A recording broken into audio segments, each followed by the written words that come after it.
Salam, selamat pagi Bapak Ibu, saudara-saudara kami yang kami kasih dalam Tuhan. Pada pagi hari ini kita masih beribadah di rumah masing-masing karena masih suasana pandemi. Puji Tuhan, salam juga bagi kekasih-kekasih Tuhan dimanapun saudara berada. Puji Tuhan, hari ini izinkan kami akan menyampaikan firman Tuhan. Firman Tuhan kiranya boleh menjadi berkat buat kita sekalian. Firman Tuhan diambil di dalam 2 Korintus 8 ayat 9 dan Ulangan 28 ayat 48. Begini bunyi firman Tuhan dalam 2 Korintus 8 ayat 9. Karena kamu telah mengenal kasih karunia Tuhan kita Yesus Kristus, bahwa Ia yang oleh karena kamu menjadi miskin, sekalipun Ia kaya, supaya kamu menjadi kaya.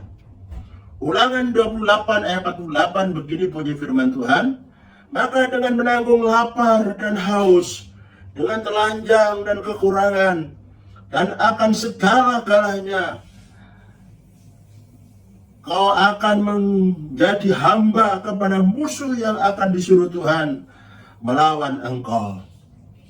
Puji Tuhan Bapak Ibu yang dikasih Tuhan, keadaan manusia setelah jatuh dalam dosa, kondisinya terkutuk. Setelah jatuh dalam dosa, kondisinya terkutuk. Akibat kutuk dosa tersebut adalah mati. Akibat kutuk dosa tersebut adalah maut, binasa, terpisah dengan Tuhan selama-lamanya.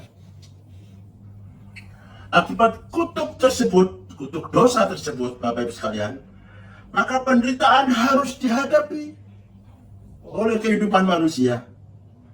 Penderitaan harus dihadapi, kemiskinan harus dihadapi, kemiskinan rohani dan juga kemiskinan jasmani, sakit penyakit,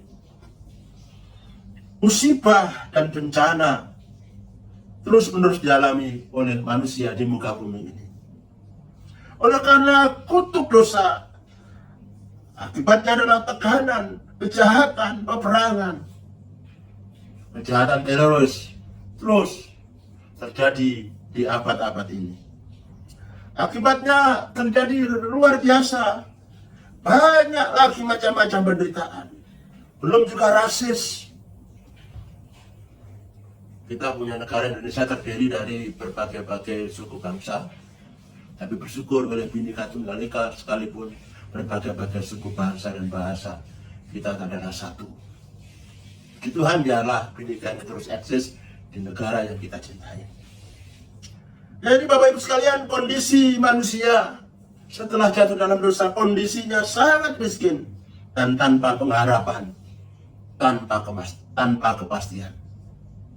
Akibat kutuk dosa, tanpa pengharapan, tanpa kepastian. Saya akan menyampaikan 3 hal pada pagi hari ini. Hal yang pertama adalah Yesus menjadi miskin karena orang berdosa. Tuhan Yesus menjadi miskin karena orang berdosa. Kemiskinan Yesus sudah diramalkan, dinubuatkan dalam perjanjian lama. Dan Ia menanggung lapar dan haus, dan kekurangan segala-galanya. Ia telanjang.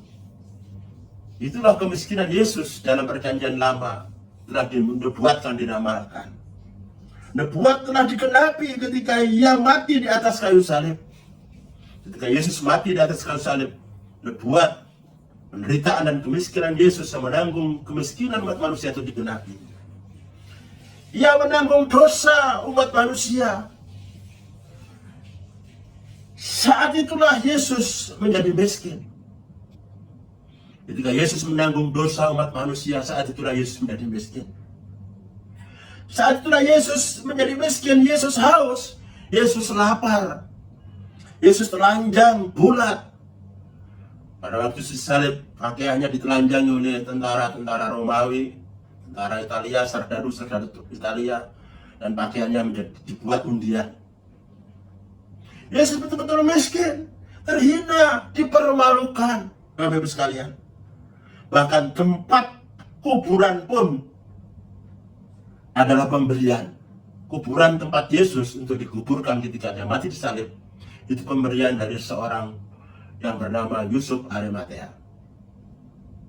Jadi Bapak Ibu sekalian, Yesus betul-betul menjadi miskin, rohani dan jasmani. Bukan pura-pura miskin. Yesus bukan pura-pura miskin. Yesus mati di atas kayu salib mencabut kutuk kemiskinan sampai ke akar-akarnya. Yesus mati di atas kayu salib mencabut kutuk kemiskinan sampai kepada akar-akarnya. Dan yang kedua Bapak Ibu sekalian, ada pengharapan melalui kasih karunia Tuhan Yesus Kristus. Ada pengharapan melalui kasih karunia di dalam Tuhan Yesus Kristus.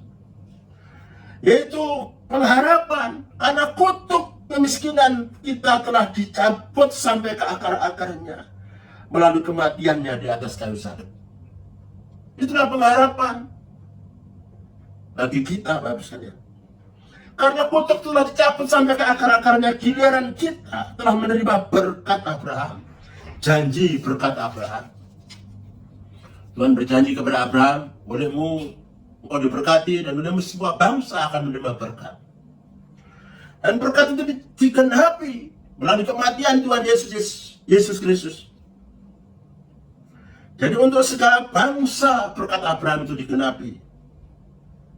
Setelah Yesus mencabut akar kutuk, mencabut kutuk sampai ke akar-akarnya, maka berkat itu diberikan kepada orang percaya, diberikan kepada hamba-hamba Tuhan.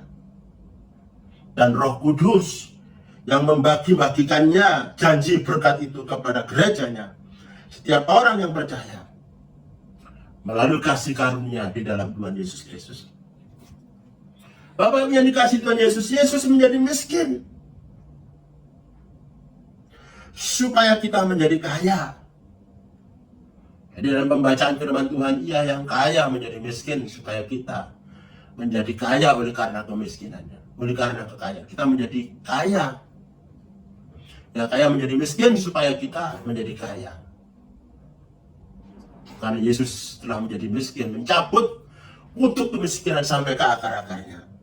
Yesus menjadi miskin supaya kita menjadi kaya, Bapak Ibu sekalian. Dalam bahasa Inggris dikatakan be rich. Artinya kaya permanen. Yesus menjadikan kita kaya secara permanen. Bukan become right, menjadi kaya lalu become poor, menjadi miskin. Tetapi Tuhan Yesus menjadikan kita kaya secara permanen. Dalam bahasa Inggris dikatakan be rich, artinya kaya secara permanen. Kita bersyukur Tuhan telah menjadikan kita kaya secara permanen. Itulah yang dilakukan oleh Tuhan Yesus. Ada yang mengatakan bahwa Tuhan Yesus itu miskin sepanjang pelayanannya di bumi ini. Ada yang mengatakan Yesus itu menjadi miskin. Yesus itu miskin sepanjang pelayanan di muka bumi. Dan itu tidak sepenuhnya benar. Nah, jadi Bapak sekalian, tidak seluruhnya benar. Kita akan membedakan kaya dan kelimpahan. Kita akan membedakan kaya dan kelimpahan. Yesus tidak kaya dalam arti punya simpanan uang di bank. Yesus tidak kaya dalam arti punya banyak harta benda, punya aset, banyak harta benda. Tetapi perlu kita katakan bahwa Yesus itu berkelimpahan. Yesus adalah sumber kelimpahan. Yesus adalah sumber kelimpahan. Yesus sumber kelimpahan karena Dia memberi makan 5.000 orang laki-laki, belum anak-anak dan wanita. Jadi sekitar 12.000 orang dikasih makan oleh Tuhan Yesus dengan 5 roti dan 2 ikan. Bahkan masih sisa 12 bakul. Dan ini bukan kemiskinan. Ini adalah kelimpahan. Dia ada sumber kelimpahan. Dia adalah kelimpahan itu sendiri. Dan kelimpahan itu ditransfer pada murid-muridnya. Yesus menyuruh para muridnya untuk pergi memberitakan kabar baik. Yesus berpesan jangan membawa bekal melebihi, bawa secukupnya. Dan betul kesaksian murid-murid bahwa selama dalam perjalanan mereka memberitakan kabar baik tidak pernah kekurangan sesuatu apapun, kecukupan, berlimpahan. Dan ini bukan kemiskinan, ini adalah kelimpahan Bapak Ibu sekalian. Dalam 2 Korintus 9 ayat 8 dikatakan, dan Allah sanggup melimpahkan segala kasih karunia kepada kamu, supaya kamu senantiasa berkecukupan di dalam segala sesuatu dan malah berkelimpahan di dalam berbagai kebajikan. Jadi Bapak Ibu sekalian, di sini kasih karunia kelimpahan itu, kasih karunia kelimpahan ini bukan hanya rohani tetapi juga jasmani. Kelimpahan itu bukan hanya berkat, kelimpahan itu bukan hanya rohani tetapi jasmani. Allah memberikan kelimpahan. Allah bukanlah Allah yang kikir, Allah yang medit. Tapi ya kita Allah memberikan kecukupan. Allah bukanlah Allah yang kikir, memberi secara pas-pasan saja. Allah tidak memberikan pas-pasan saja untuk kita, tapi yang memberi lebih dari cukup. Dan kita bisa melakukan kebajikan untuk berbagi kepada sesama. Kalau Allah memberikan pas-pasan, kita nggak bisa berbagi. Tapi Allah memberikan lebih daripada cukup, karena Dia sumber kelimpahan. Kita mengucap syukur Bapak sekalian. Dan poin yang ketiga, hal yang ketiga Bapak Ibu sekalian, hal yang terakhir pada pagi hari ini, firman Tuhan. Hadapi kesulitan dengan tenang. Hadapi kesulitan dengan tenang. Kita telah melewati pandemi ini hampir 2 tahun. Pandemi sudah kita lewati hampir 2 tahun. Kita melewati karena pertolongan Tuhan. Kalau kita bisa melewati pandemi ini adalah karena pertolongan Tuhan. Kita lewati semua. Kalau kita bisa melewati, itu adalah karena pertolongan Tuhan.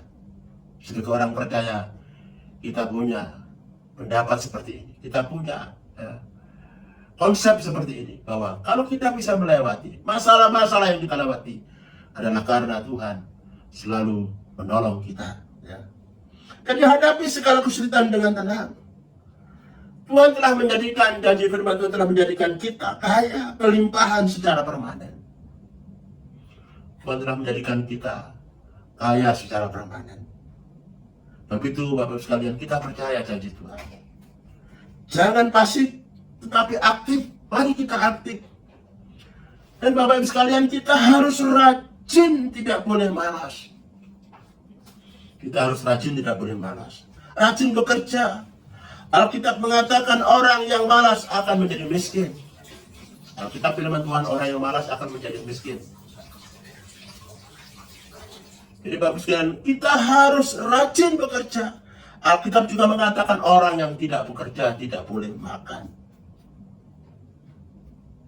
Jadi kita harus rajin, harus bekerja, hadapi segala kesulitan dengan tenang.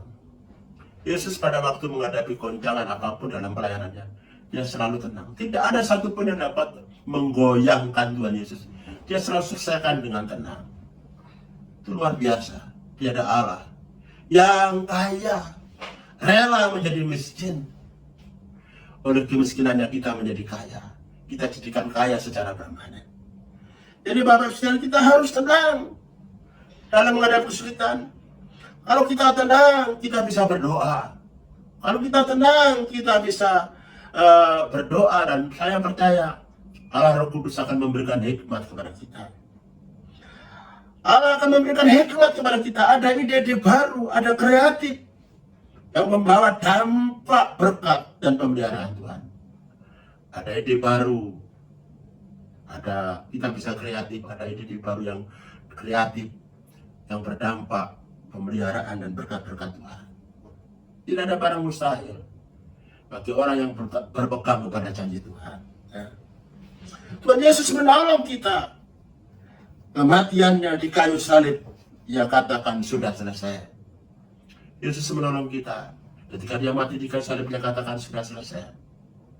Dia selesai. Dia mencabut kutuk kemiskinan kita sampai ke akar-akarnya. Dia mencabut kutuk kemiskinan kita sampai ke akar-akarnya. Dia menjadikan kita kaya secara permanen.